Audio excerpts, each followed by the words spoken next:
Today I've got Dexter Moscow with me, and he is an author and business coach, and it's such a pleasure to have you here, Dexter. I'd like to tell the listeners more about you. Right, well, it's great to be here, Wendy, and thank you for inviting me to have this conversation. I suppose the way I would describe myself is I've had a portfolio career. I started in advertising, which I suppose has created this love of words for me. And then I went into property. Yes, I was an estate agent, so please, people, don't hate me. And then whilst doing that, I was invited to present on QVC, the shopping channel, which at that time I didn't even know what it was, but it's a live presentation shopping channel selling all manner of things. And out of that, I wrote a book, and gave me the confidence. It was a business book, and it gave me the confidence to write another book, which is about the subject that we're talking about today, the subject of loss, unfortunately. Yes, loss is quite a big subject, isn't it? I think people relate it mostly when they've lost a loved one, but it's much broader than that. But your book is about the loss of your father, isn't it? Yes, it's about parental loss. When I was just 10, he died of coronary thrombosis. He was only 45. And at that time, children weren't allowed to go into hospital wards. And the tragedy is that with COVID, that situation has occurred again. So many people were not allowed to be by the bedside of their loved ones, just to hold their hands and say goodbye. And it was a burden, a terrible burden, put upon the nurses and the doctors who attended. And my feeling is that it's something that I certainly had terrible regret about, and was able to work through it. And I think that there's going to be a lot of people who are going to feel the same regret, perhaps guilt, that they weren't there. And they're going to need processes and therapies and ideas to come through that. And that's the key element of what I've written about in the book. Yes, and for a 10-year-old, trying to make any sense of it would be very, very difficult. And I sometimes think about it as a child feeling that sense of abandonment. I mean, it's not wished upon, it's not as if it's designed, but it is. They would feel abandoned, because making sense of death at 10 years old, it's hard enough as adults to even comprehend it. And I think different people have different views and beliefs, but that person no longer there, and for a 10-year-old to feel, well, with daddy. Yeah, I agree. I think that, as a child, did I process it? I don't think so. I remember that my uncle came to me and said, Dex, I got some terrible news. Your dad is gone. I think my first reaction was, gone where? I didn't understand it. And it is, and this is certainly what I feel is happening now. These things will come back and really hurt us. As a child, we process it to a degree. That person is, as you said, is not going to be there anymore. But what does that mean? So it's as you grow into adulthood and those key elements of our lives, when we go through a religious confirmation, or we get married and we have children, and then we have grandchildren. It's those moments when it really comes back and pains us once again. And you know better than I do, our brain is like a time machine. It zaps us back to that moment. It does, yes. And we were talking before we started recording this, and you were saying about it can be anything that can trigger those feelings: a smell, a touch, a look, a colour, anything. Yeah. The brain is incredible in that way, that and I think it is a sense of smell and taste that doesn't get processed through the brain. It just goes back immediately to our senses, and it can really throw us back. I think that, you know, what we're seeing now with the princes and so many other people that have lost a relative, a parent, in their youth and their very early age, they've only just started talking about it. And I think they need help as well. They're doing their own therapy in front of us, and I think so many people do that. Yeah, I think there's such a sadness attached to those young men. I mean, they were just children. Harry's, but you know, especially because he was younger, the younger one of the two, and to have to grieve in front of the public or cope with that, I can't imagine what that felt like. You know, and when we see those pictures of them walking behind Diana's coffin, you know, and they knew that the whole country, if not the whole world, was watching. Yes. And that is a really hard thing to go through. And then, of course, all the publicity that was around it, and again, lots of different theories and so on. It's hard enough for any of us to cope with, let alone having to cope with all of that, with everything. Even if they tried not to read it or listen to it, it's so out there that they can't ignore it. It is a great tragedy, and I think that we see the tragedy being played out, certainly with Harry. I think with Prince William, at least he is talking about it, and we've seen these interviews with football players, this macho attitude that now is being broken down. And it's one of my mantras, you know, being vulnerable is not a weakness, it's a strength. And especially for them, as you quite rightly say, fancy being put in that position. I wonder if they were given grief counselling. I think, you know, the British attitude, the stiff upper lip. Isn't it just? Perhaps it wasn't offered. I certainly know that when I lost my dad, I wasn't offered grief counselling. It wasn't around, I don't think, in that time.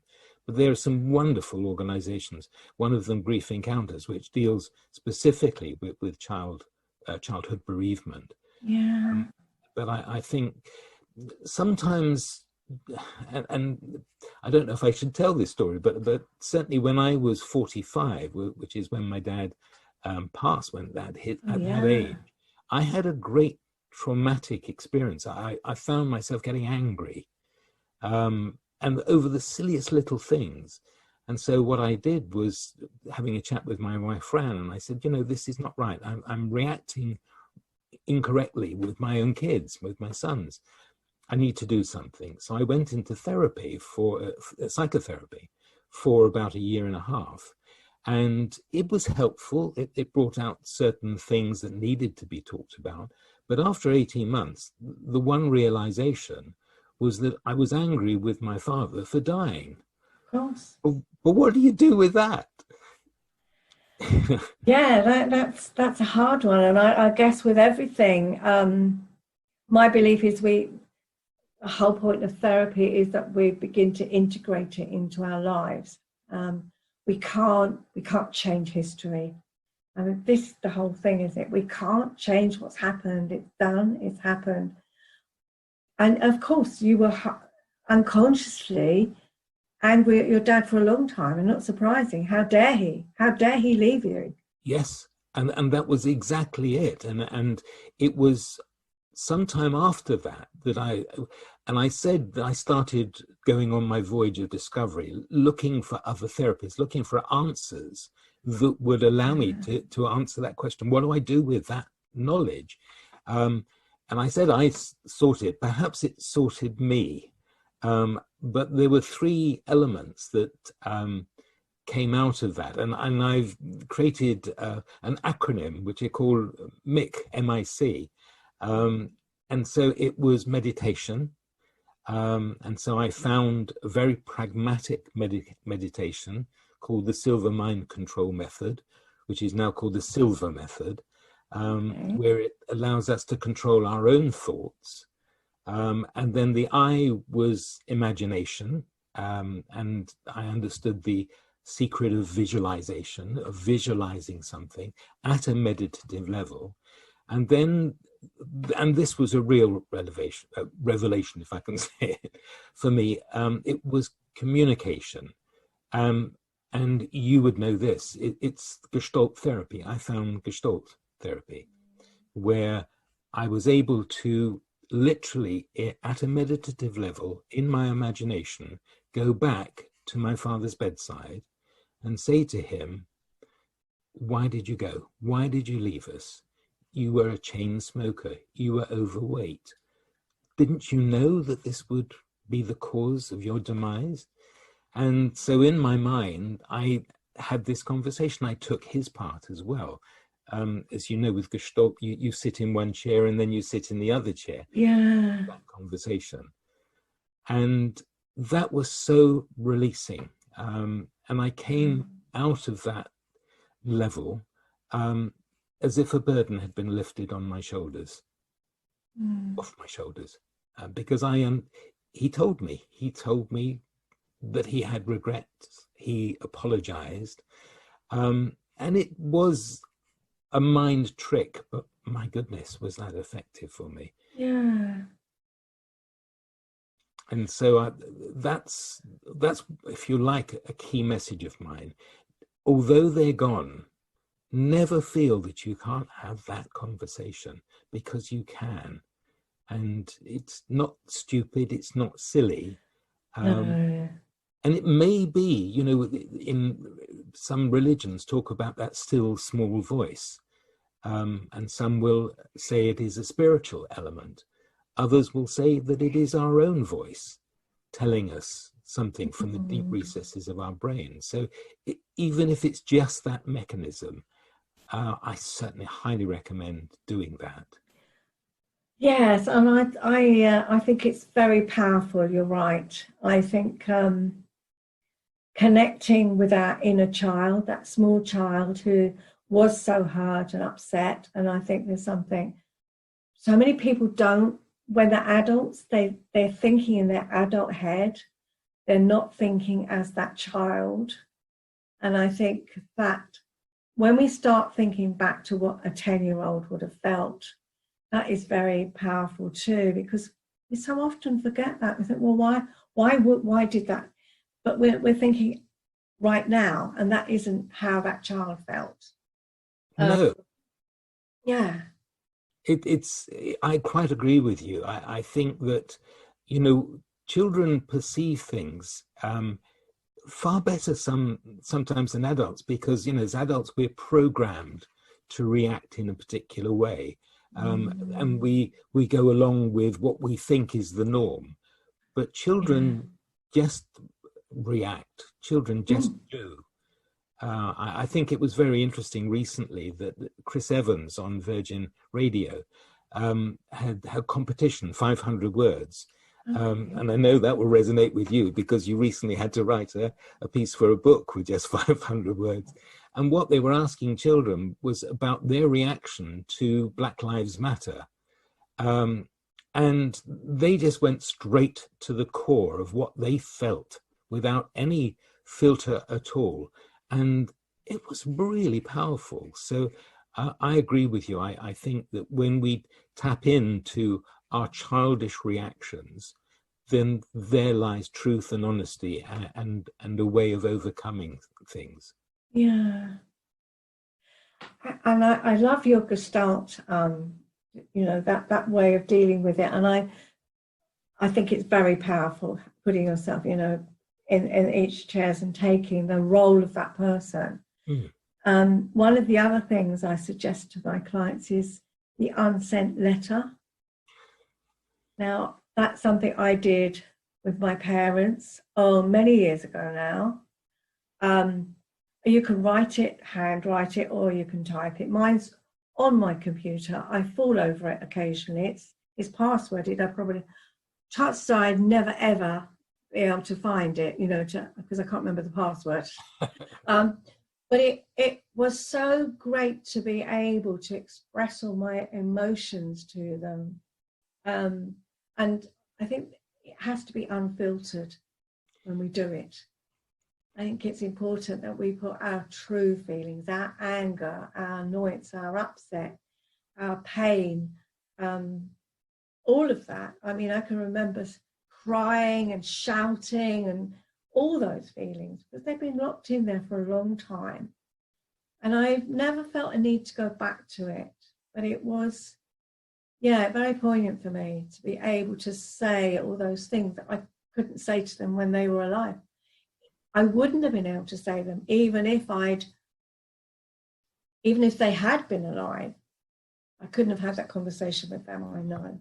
No, and perhaps that's one of the reasons that I became an author, because the book, I suppose, is a bit of a love letter to those that have passed.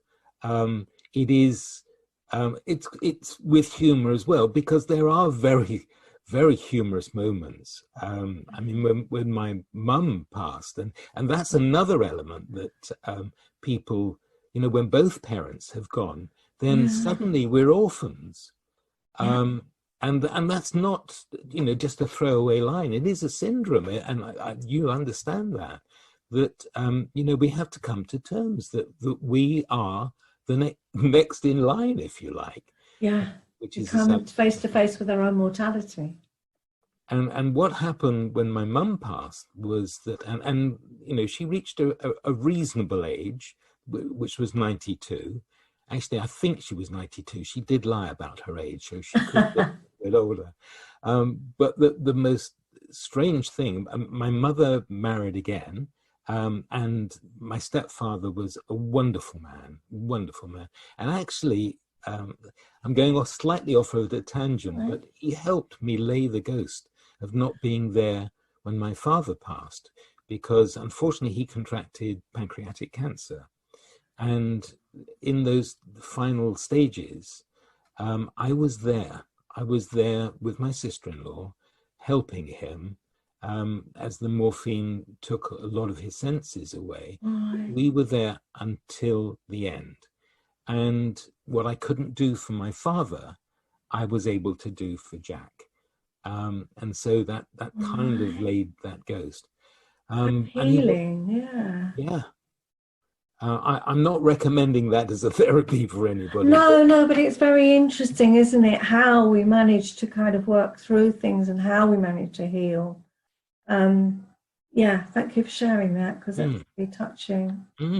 And what happened, you know, having that wonderful relationship, my mother obviously took my stepfather's name, and my name of Moscow. This was so coincidental. On the day of her burial, we were waiting at the cemetery, and friends and family were arriving, and then looking at the notice board to see which burial hall my mother would be coming to. They turned around and left. And we thought, why is that happening? And my sister-in-law ran after them and said, well, why are you leaving? And they said, well, we can see that the funeral for Moscow has already taken place. And we said, but it's Hetty Clure that's the funeral. And when we looked on the notice board, there indeed was a Mrs. Moscow that had passed. And when we got to the graveside, she was right next to where my mother would be interred. So out of, you know, a tragic situation or a very sad situation was humor. And my mother had a wicked sense of humor. And it was almost like her saying, that's my last joke on you. So that is, yes, and I think there is the humour as well, isn't there? Because that brought to mind when my father died, because he was always known as John, but his birth name, his Christian name, he was baptised Arthur. Now, when I had the conversation with the vicar about the service, this vicar got very uppity and said, well, no, his Christian name is Arthur, so he has to be referred that way. And I said, I'm sorry, I don't get that. That is crazy. It's blinking bonkers. That was what he was known as. Everyone knew him as that. Anyway, it came to the funeral, and the vicar decided he would make this gesture But instead of referring to my father as John, he referred to him as Jack. And all I could do was stop laughing, because I can imagine almost my dad banging on the lid of the coffin and saying, "You can't even get my bloody name right when I'm dead." And I guess that really, it lightened the mood, but it also reminded me of my father in a good way. Yes. The fact I was missing him, of course I missed him, and he should never have died when he did, all of that. But there was just that little bit of humour, like you experienced with your mother. It is. And we should remember those times. Absolutely, because life is full of light and shade, isn't it? Yes. And I think that it's not all black. It's not, for some people it is, but I think if we hold on to those things, it helps us, because otherwise we can go down a huge pit. Yes, and there is some greetings when somebody passes and you're there as the mourner. Some people come up and say, sorry for your loss. Others will wish you a long life, and others will say, I wish you happy memories. And I think that is so important as a greeting for a mourner. When somebody comes up to you and says, I wish you happy memories, then, as we've discussed before, the brain is that time machine. And so, I have very few memories of my dad because of my age, but it does take you back to those fleeting images, sometimes perhaps imagined rather than real. But if we are allowed, even in the depths of our grief, to say, there were good times, there were. And so let's remember them. For those good times, and it's another of my mantras for life, if you like. I think it's a lovely one as well, because I often think that when somebody dies, it is a celebration of those rituals that we go through, a celebration of their life. And I think I've tried to view it that way, through all the sadness it's own, but we're celebrating that they had a life and that they featured in our lives and all of the good things about it, rather than being overburdened with all that grief and sadness. And I find another of the elements, apart from that MBACP acronym, look for solace in the lyrics of songs as well. There's one particular song that had a tremendous impact upon me, and in fact I talk about it as well, that it's a song by Mike and the Mechanics, and it's called In the Living Years. And I was driving along very merrily listening to, I think it was Radio 2, I can't remember, this is some time ago, and I heard the second verse was, I was not there the morning that my father passed away. And it kind of just welled up in me. And I was driving and I couldn't see because of the tears in my eyes. And so I pulled over to the side and sobbed. And it was these kind of catalysts. And then the song goes on to say that we are hostages to our parents' hopes and dreams. And so it verbalized for me, or put in a lyric, what I felt deeply.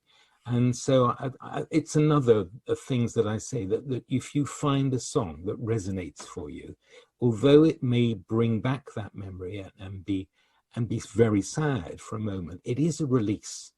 It is a release. So look for comfort in the lyrics of a song as well. Yeah.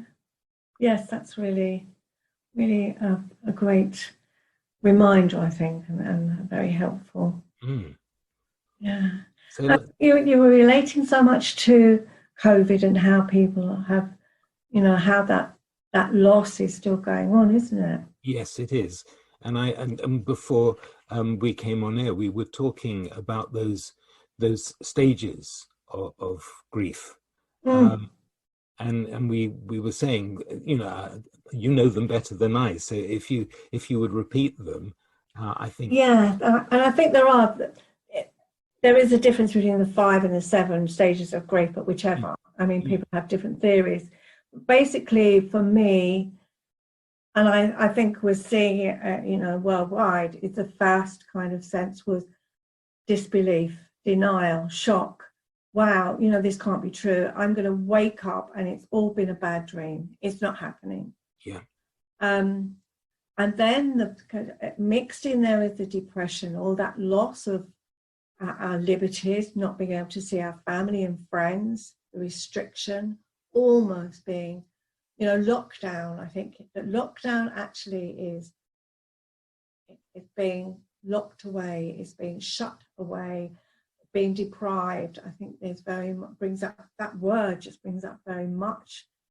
It's a very heavy word. Yeah.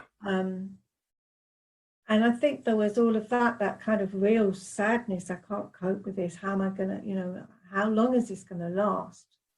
And mixed in with that was then the anger, real anger. How can we allow this to happen? Why didn't our government take more action more quickly? Why did this happen? Where did it come from? Oh, so many mixed emotions are in there, because I think people are, you know, there's still these debates going on whether it's conspiracy theory and goodness knows what, which I'm not going to get into in this conversation. And then that kind of resignation and reluctance and maybe the kind of just, yes, it is resignation and acceptance, but it isn't, because that keeps coming up over the past 4 months or more. Those feelings keep coming up and back.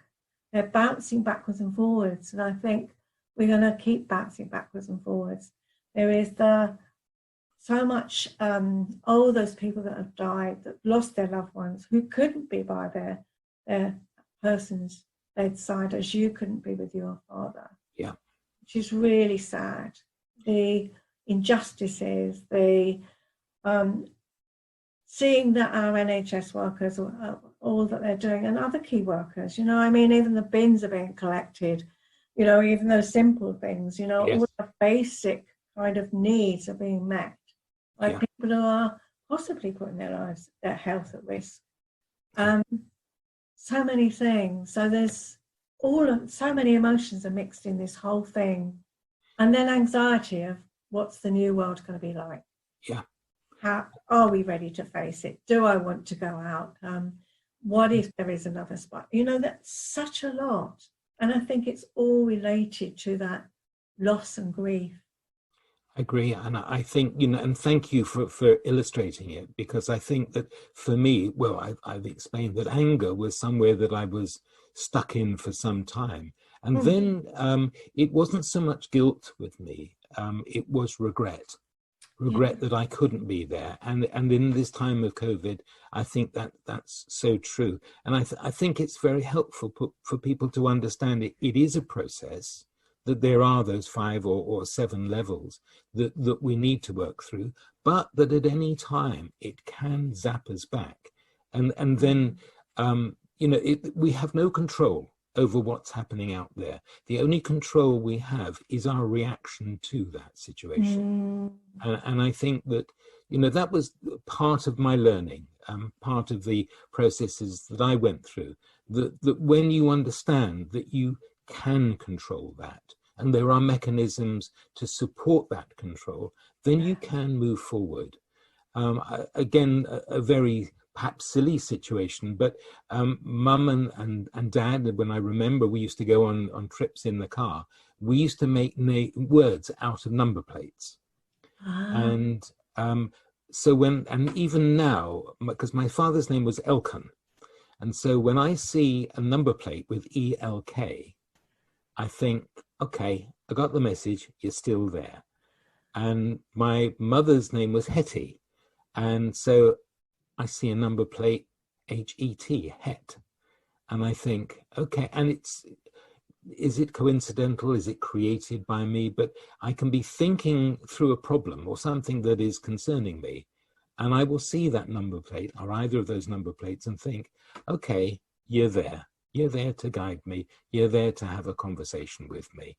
And so, as I say, it may be the way that I deal with it, the way that I can control my thoughts. But if it helps people by playing that numbers game, that word game, then do so. Use whatever mechanisms you can that calms you down, takes you forward, and allows you to be unstuck.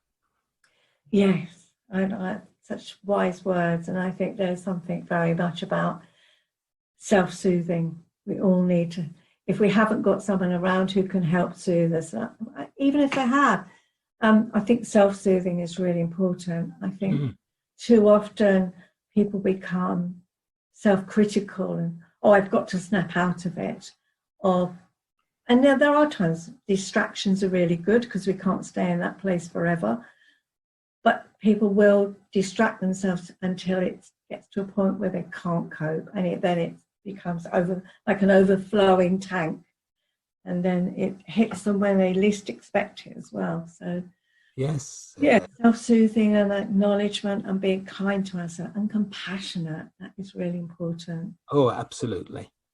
And I know we have been talking about loss of a parent through death, loss of a relative through death. But I think also the same applies for those that feel abandoned. Perhaps a parent has left, there's been a divorce or whatever, or that somebody has been adopted without understanding why that has happened.